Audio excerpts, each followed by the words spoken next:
माँ, ये देखिए मेरे हाथों में मैंने हल्दी लगवा ली है। किसने लगाई बेटी? देवी माँ जी ने। ये देखिए हल्दी की कटोरी।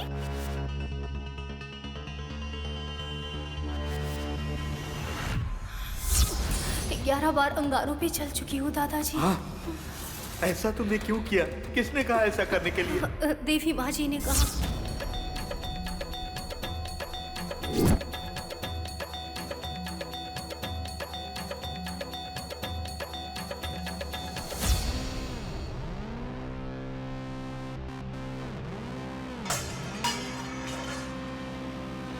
मैडम, वो हल्दी की कटोरी कहीं नहीं मिली।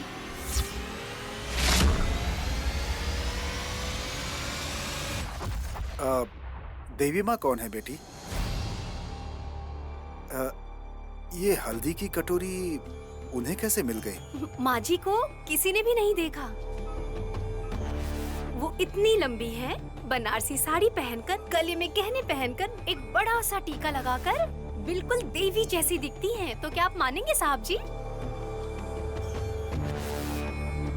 आप मुझे हल्दी क्यों लगा रही हैं? जब मैंने ऐसा पूछा तो अपनी सासू माँ समझ लो, ऐसा बोला उन्होंने।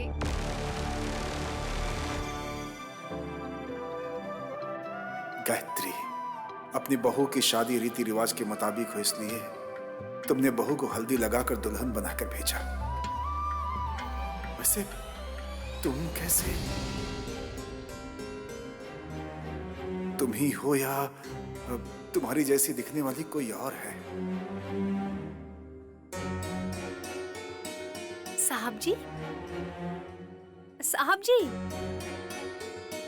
वो आपकी कोई रिश्तेदार है क्या? नहीं नहीं,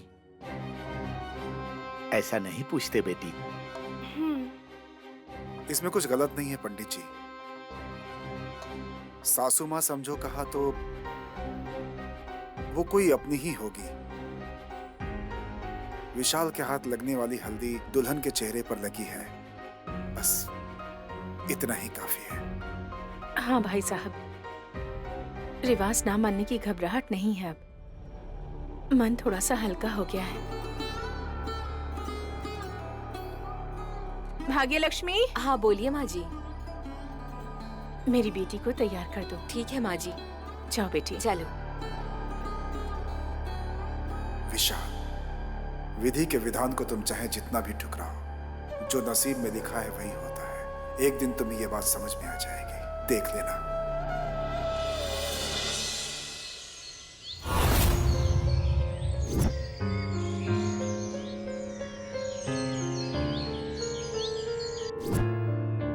लकी,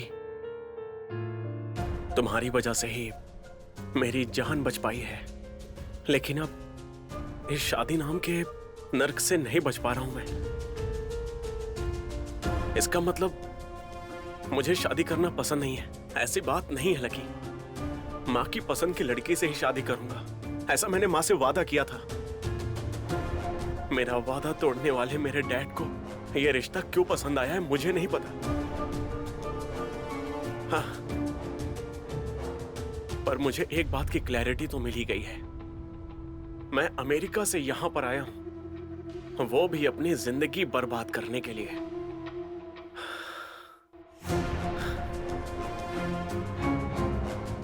बस अभी तुम ही मेरे साथ हो।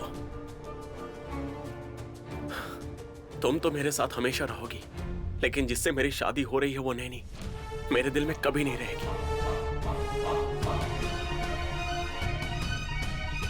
विशाल, अभी तक इन्हीं कपड़ों में हो तुम? तो क्या करूं डैड? ये नए कपड़े पहन लो। डैड प्लीज, मैंने आपसे कहा था कि आप मुझे परेशान नहीं करेंगे, प्लीज। ये बात नहीं है बेटा, शादी है तो। नए कपड़े नहीं पहनूंगा तो मंगलसूत्र नहीं पहनाने देंगे? ठीक है, ये शादी हो जाए बस, कैसे भी मेरी यही इच्छा है।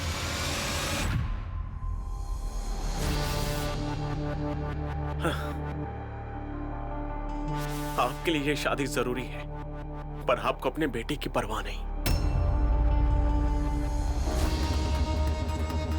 कांता दीदी को फोन कर लो दीदी, इतना अर्जेंट क्यों बुलाया पता चल जाएगा।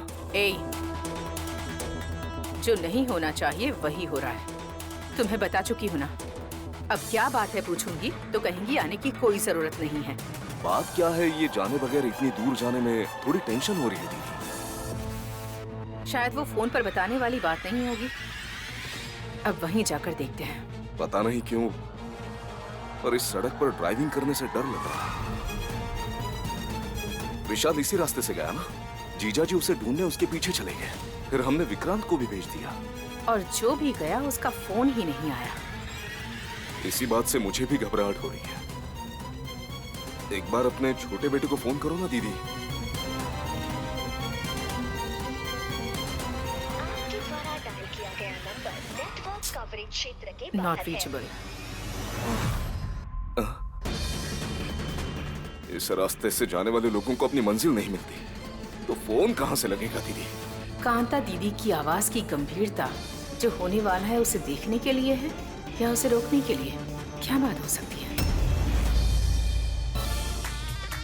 ओम गणपति विघ्नराजो लम्बतुंडो गजाननः द्वय मातुरश्च हेरम्बेकदन्तो गणाधीपः विनायकः चारुकर्ण पशुपालो भावात्मजः द्वादशेतानि नामानि प्रातः उत्थाय पठेतः। श्यामला, तुम्हारी छोटी बेटी कहाँ है? यहीं कहीं होगी वो।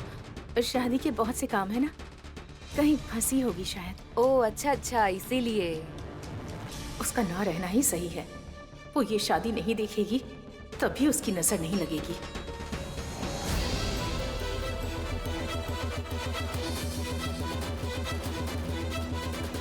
मुहूर्त निकला जा रहा है। कांता चाची पता नहीं आई होंगी या नहीं। किसी तरह बस दीदी की शादी नहीं होनी चाहिए, बिल्कुल नहीं। उन्हें अच्छा पति, अच्छा घर, धन दौलत कुछ भी नहीं मिलना चाहिए।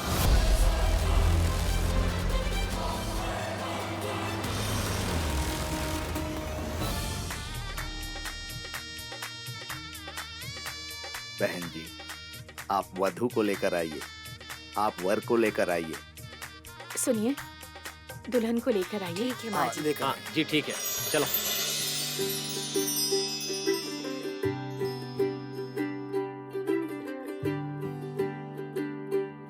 आज सजया है वे सारा शहर, आज हो गई आवे रब दी महर।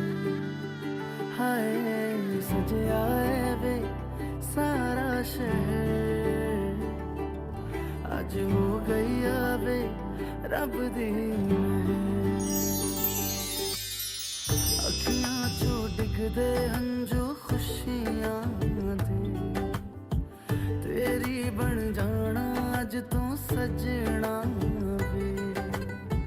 अखियां चो डिगदे हंजू खुशियां दे, तेरी बन जाना अज तो सजना वे।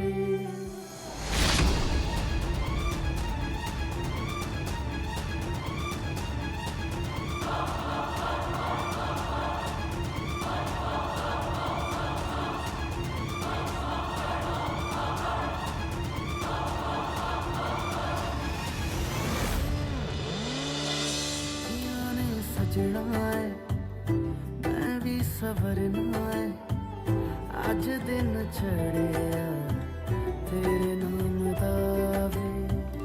दिल नहीं लगता है वे, आके तू ले जावे। मैं तेरे इंतजार च तकदियां राह, अखियां चो डिगदे हंजू खुशियां दे, तेरी बन जाना अज तो सजना वे।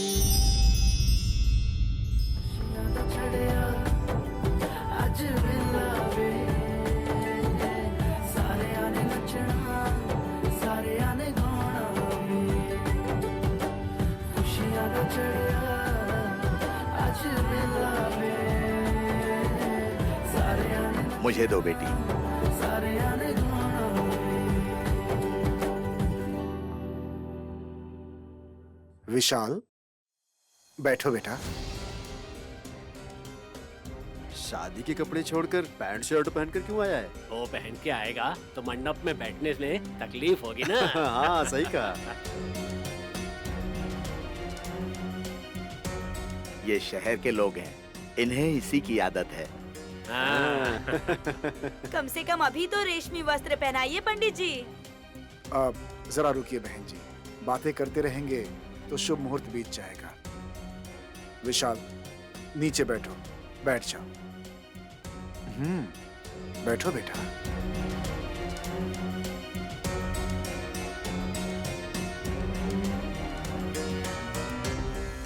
हाथ में फूल लीजिए बाबू। ये लो बेटी नैनी। ओम नमो विघ्नरायाय नमः, ओम गौरी माताय नमः। अक्षत फूल यहाँ पर डालिए। हाँ, यहाँ पर। डालो बेटा। हाँ, डालो। आप भी डालिए। ओम नमो नारायणाय नमः, ओम नमो नारायणाय नमः, ओम नमो नारायणाय नमः।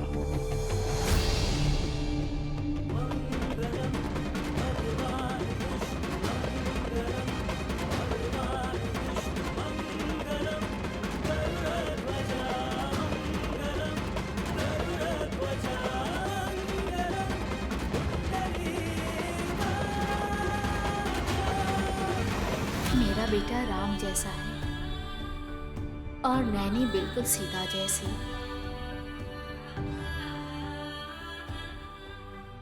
रामायण में सीता को बचाने के लिए भगवान राम लंका तक गए थे। मेरे राम जैसे बेटे को बचाने के लिए नैनी जैसी सीता लेगी 7 फेरे।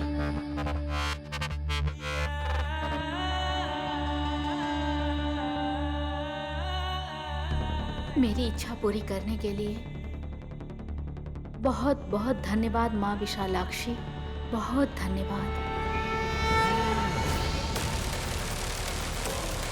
ए, तुझे गाड़ी चलाने आती है ना? आती है मैम साहब। तो फिर इतना धीरे क्यों चला रहा है? हम कोई वहाँ दाल चावल खाने नहीं जा रहे हैं, शादी रोकने जा रहे हैं। एक्सीलेटर जोर से दबाएगा तभी तो गाड़ी स्पीड में चलेगी। चल दबा। ठीक है मैम साहब। सर्व मंगल मांगल्ये शिवे सर्वार्थ साधिके शरण्ये त्र्यंबके गौरी नारायणी नमोस्तुते।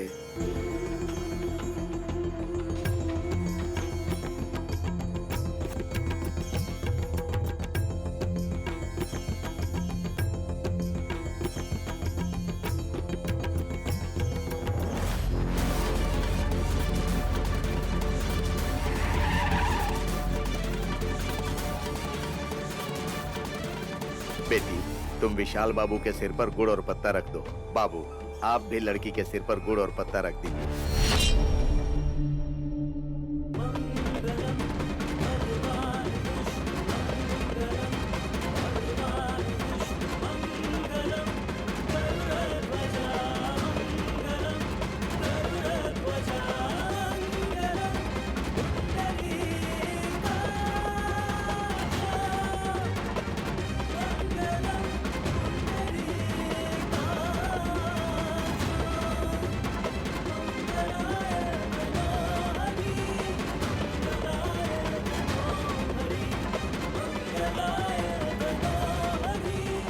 रुक जाइए।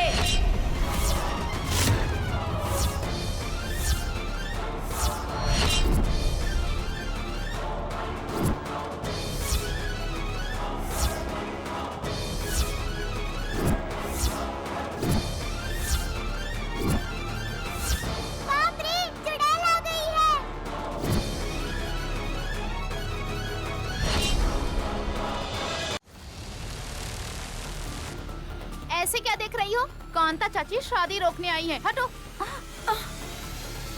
सुमन, सुमन, ये सब क्या कर रही है तू? मैं कुछ नहीं कर रही हूँ माँ, आप कर रही हो। इनकी शादी करवा रही हो। चुड़ैल के साथ ये शूर्पणखा भी है। सीता माँ जैसी नैनी की जिंदगी बर्बाद करने आई है। लक्ष्मण की तरह कोई इसका नाक काटने वाला होता तो बहुत अच्छा होता। इससे शादी कौन कहेगा? हाँ, इस मनहूस को दुल्हन बनाना चाहेगा कौन?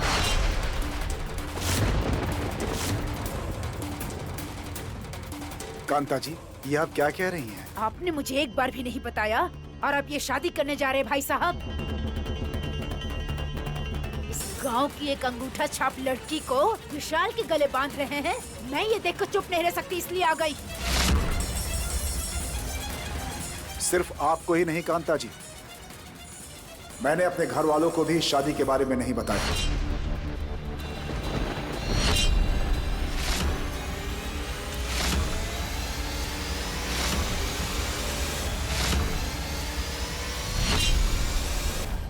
जगदीश बाबू, आपने उन्हें बताया नहीं था क्या? नहीं पंडित जी, कोई आए या ना आए, ये शादी होकर रहेगी।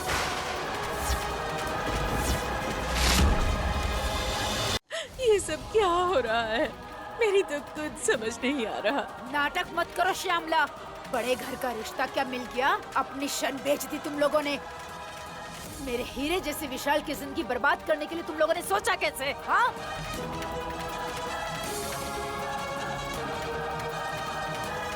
कांता जी, मुझे इन्होंने नहीं कहा, मैं खुद नैनी और विशाल की शादी करवा रहा हूँ।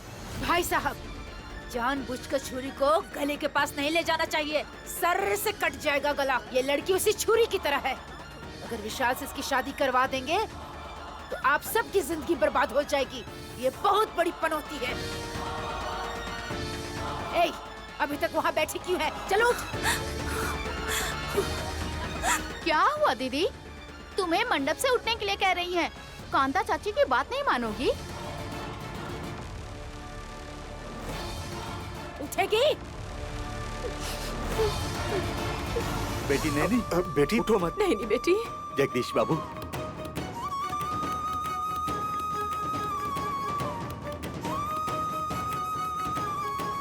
बेटी नैनी, तुम उठी क्यों बेटी? बैठ जाओ। मनहूस कहकर तुम्हें लोगों ने बदनाम किया होगा, लेकिन तुम मन से और स्वभाव से मेरे लिए लक्ष्मी की तरह। भाई साहब, इस चुड़ैल को आप लक्ष्मी देवी क्यों कह रहे हैं? ऐसे श्रापित लड़की को बहू बनाएंगे तो नाश हो जाएगा, सर्वनाश हो जाएगा। क्यों बहन जी, क्यों इतना झूठा लांछन लगा रही हैं? मैं लांछन लगा रही हूँ? अरे वाह वाह वाह वाह वाह वाह, तुम्हारी पोती बहुत बड़ी आफत है, बहुत बड़ी पनौती है। इसने कुछ भी कहा तो वो होकर ही रहता है। इससे पहले बिजली गिरने से सुभाष की मौत होगी कहा था ना, दूसरे दिन ही लुढ़क के मर गया था बुढ़ा। ऐसी और बातें बताते रहो ना तो आज का दिन बस नहीं होगा। अगर लिखते जाएंगे ना तो बड़ी सी फोन डायरेक्टरी जैसी मोटी किताब बन जाएगी। हाँ।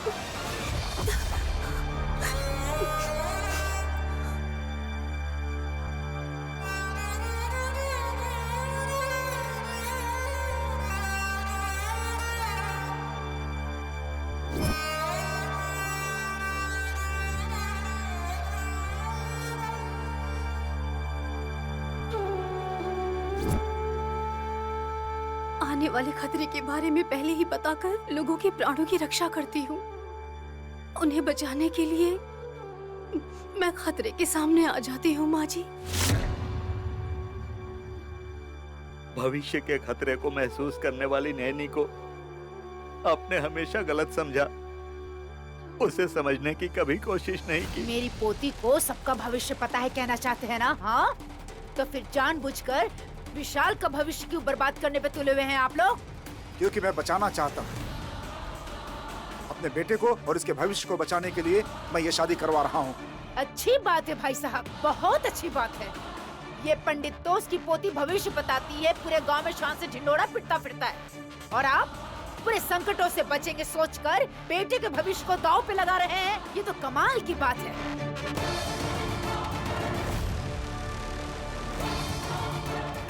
भाई साहब, आपको शायद कुछ पता नहीं होगा, मैं बताती हूँ। मेरी बेटी सुभद्रा की शादी होने के बाद वो नदी में कूद जाएगी, ऐसा इसने कहा था। इसकी बात को सच साबित करने के लिए मेरी पागल बेटी घर से भागती हुई सच में जाकर नदी में कूद गई थी। आपको पता भी है इस बारे में?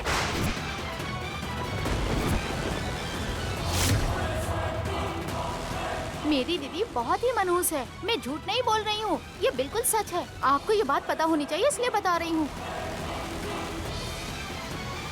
क्यों कर रही है? तू इतना झूठ क्यों बोल रही है? नैनी को भविष्य दिखाई देता है ऐसा पंडित जी ने कहा था, लेकिन ये लोग विशाल को डराने का काम कर रहे हैं। मैंने पहले ही कहा था ना श्यामला, इस गांव के रिवाजों का अगर ठीक से पालन नहीं किया तो अनर्थ हो जाएगा। देखो, अब शादी रुक गई ना।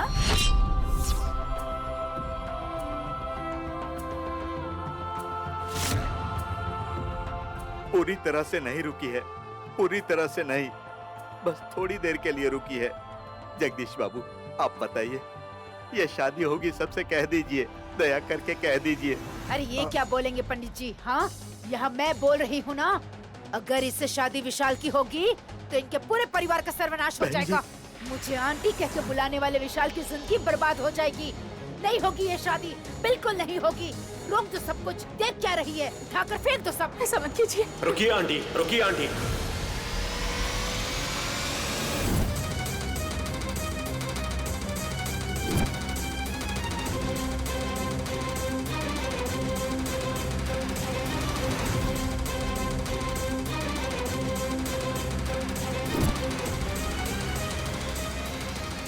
ये शादी होकर रहेगी।